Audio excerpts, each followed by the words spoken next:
grinder here, running on beer, and these are the 5 things that I've done in the past that improved my homebrew. So a little quick thing about how I started.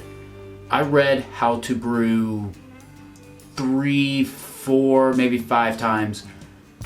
Not all in one sitting, of course. I started on the online version, and that's great, but it was always, at least back when I started, it was a version behind. I think it still may be. I eventually bought the ebook. I read through that, and that starts you out with a great foundation. There's a very first sort of brew day in there that starts you out with some extract brewing, which is great just to get your hands dirty and get onto it. And it's funny that I say get your hands dirty, because the first thing that I did that improved my homebrew, and really it's not so much improved, but it started it out right, good sanitizing and good cleaning. If you haven't ever heard the term, you can't sanitize dirt or you can't sanitize shit, there's a reason why that's being said. If there's something in a fermenter particularly, or in a line that is harboring bacteria or a wild yeast or something, beer will tend to dissolve that a little bit. Beer is kind of a solvent, wort is kind of a solvent, water is kind of a solvent in that chemical sense where it will dissolve stuff. And it will move that crap off and get to that wild yeast or bacteria or whatever. And that's a bad thing. So if it's not clean, if it doesn't look clean, it's definitely not clean. Even if it looks clean, don't consider it clean. Use various cleaners. I go between unscented dish soap for a lot of my glassware, OxyClean, PBW for some more heavier cleaning jobs. Both of those do wonderfully when there's some organic solids that need to be dissolved. Particularly the things like the Krausen ring, or the stuff that's left over in the boil kettle after you've boiled. I usually use Star San. I have my own little Star San spray bottle, which I highly recommend, by the way. But also occasionally I'll switch it up with an iodine-based sanitizer. Sometimes those will remove some things that Star San doesn't remove as well. And I've heard, I've never seen any real scientific evidence, but I've heard things that it's better to occasionally do that, because if there's a yeast or a bacteria that's being resistant to Star San, there's a good chance it's not resistant to iodo 4 or whatever. The second thing that I did is better wort chilling. That very first beer I made, it had kind of an off flavor. And being that it was my first, I didn't really know what it was. But the more I think back to it, I think it was because of a warm fermentation. I think it was just a little bit of yeast health issues. I used a yeast that was stored warm at a local sort of international grocery store. And I probably cooled the wort down to like 85, which was probably the highest end of the temperature range. And of course, inside that fermenter, a lot of times it's a bit warmer, 5 to 10 degrees sometimes, depending on where in the fermentation, how big the vessel is, other things. So better wort chilling is better for the yeast, it's better cold break, and it's just more efficient. It's better for time management. You get the wort chilled faster, you get that yeast pitched. You don't want to do this all day. So my wort chiller, this is my preference because I brew electric. This is a counterflow chiller. It's made by Z Chillers. I'm not sure if they still exist or if they still make chillers. This is a few years old. It's still going strong.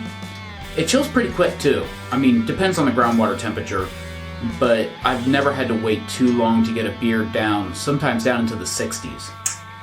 The third thing I did is better fermentation temperature control. Now, I use a water bath because I'm cheap and my wife doesn't want another refrigerating type device in the basement. I've got my Keyser, we have a sort of a small upright freezer, and I've got a beverage refrigerator also, a small one like a dorm fridge. So until I get her to say, yes, you can have another fridge down there, I use a water bath. And that does two things. If I'm working with an ale, if I'm fermenting an ale, I just try to make sure that it doesn't run away with the temperature. I don't want an ale that starts out at 64, but then really gets into it and hits 84 or 90. that's bad, unless you're using Quebec. For lagers, I'll add ice to the water bath, and that will help keep that temperature down into the 50s. And depending on what the ice bath temperature and the fermenter temperature, I'll adjust, more or less ice as I rotate it through. It helps that I work from home so I can keep an eye on this stuff. And I also use a thermowell in my primary fermenter. This monitors the middle of the wort, and I have just a quick little, it's a MicroPython device connected to it that I can pull up a little web page to tell me what the temperature is for the thermowell and also what the temperature is for the water bath. Because when I start seeing that water bath creeping up, I know it's time to get those ice packs switched out. The fourth thing I did that really improved my homebrew and really improved efficiency, particularly when it comes to the brewhouse efficiency, is adding the strike water before grain.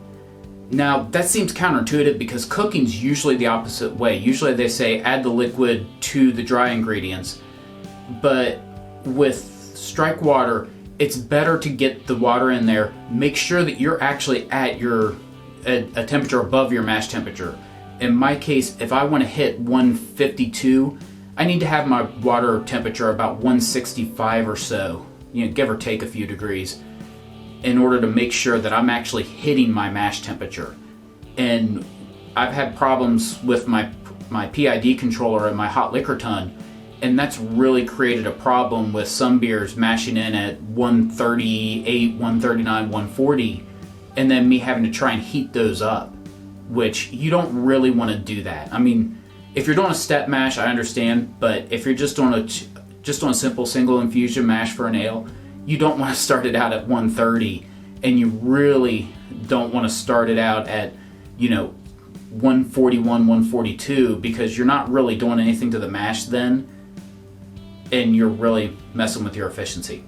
And the fifth thing that I've done to improve my brewing is an obnoxiously large whisk. And big hat tip to Brewlosophy for this, because I think I saw it there first.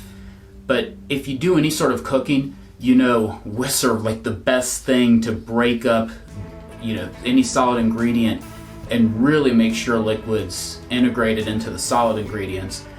In our case, it really makes sure that that infusion water is really mixed in with that grain, and it destroys dough balls. Yes, I have two. I didn't know what size I needed, so I ordered two on Amazon, and they're really not that expensive. In fact, link in the show notes. So, that's the 5 things that improved my homebrew. Cheers.